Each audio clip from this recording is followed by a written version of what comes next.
On this 13th Sunday in Ordinary Time, let's take our bearings and navigate our faith together, trusting God to guide our hearts along the journey of everyday life. When we read the scriptures for this week, a powerful, unified theme emerges: total surrender to God. These readings challenge us to look at our priorities, our identity as baptized Christians, and the way we treat others. Jesus is asking for everything we have, but in return, he promises us a life far richer than anything we could build on our own. Let's begin with the primacy of Christ from Matthew chapter 10. At first glance, Jesus' words in the gospel can sound incredibly harsh. Whoever loves father or mother more than me is not worthy of me. You might be wondering, is Jesus telling us to stop loving our families? Absolutely not. The Catholic Church teaches that the family is the domestic church and the foundation of society.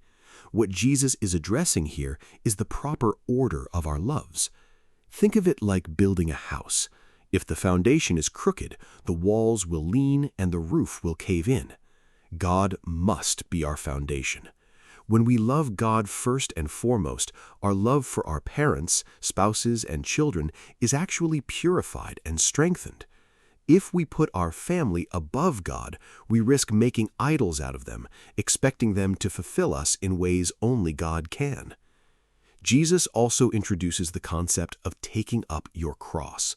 In the ancient Roman world, the cross wasn't a piece of jewelry, it was an instrument of torture and death.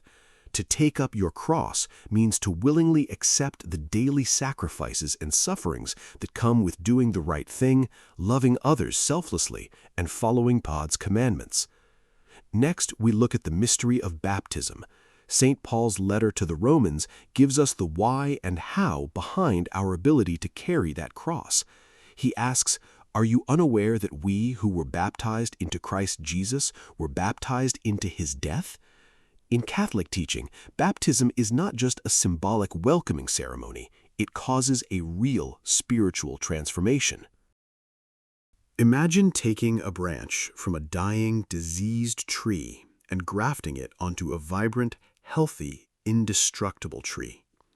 The old branch dies to its old root system and begins to draw new life from the healthy tree. In baptism, we are grafted onto Christ. Our old selfish nature, what Paul calls sin, is drowned in the waters of baptism.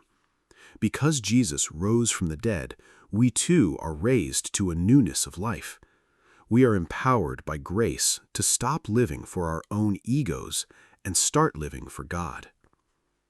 Finally, we explore the gift of holy hospitality. Both the first reading and the end of the gospel focus on welcoming others. In 2 Kings, a wealthy woman from Shunem notices the prophet Elisha constantly passing by. She doesn't just offer him a quick meal, she builds a furnished room for him. Because she made space for the holy man of God, she is miraculously blessed with a child. Jesus echoes this in the gospel. Whoever receives a prophet because he is a prophet will receive a prophet's reward. Even giving a cup of cold water to a disciple will be eternally rewarded. True hospitality is recognizing the presence of God in others.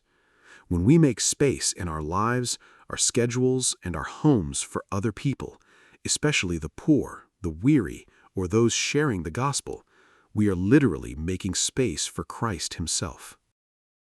But theology is only useful if it changes the way we live. Here is how you can practically apply these readings to your daily life this week. First, audit your order of loves. Look at your calendar and your bank statement from the last month. Do they reflect a life where God is first? This week, try scheduling 15 minutes of daily prayer before you allow yourself to check social media or watch television. Give God the first fruits of your time, not the leftovers. Second, try the cup of cold water challenge. Jesus emphasizes that even the smallest acts of love matter eternally. Identify one person in your life who is frequently overlooked, a coworker, a lonely neighbor, or a cashier at the grocery store. Perform one intentional hidden act of kindness for them, such as bringing them a coffee, offering a genuine compliment, or helping them with a difficult task. Third, embrace a daily death. St. Paul reminds us we are dead to sin. When you're faced with a minor frustration this week, like being stuck in traffic or dealing with a difficult family member, consciously choose to die to your instinct to complain or lash out. Offer that small frustration to God as your way of taking up your daily cross. In summary, the readings for the 13th Sunday in Ordinary Time call us to radically reorder our lives by placing Christ entirely at the center. They remind us that true discipleship involves taking up our daily crosses and dying to our old, selfish ways through the transformative grace of our baptism.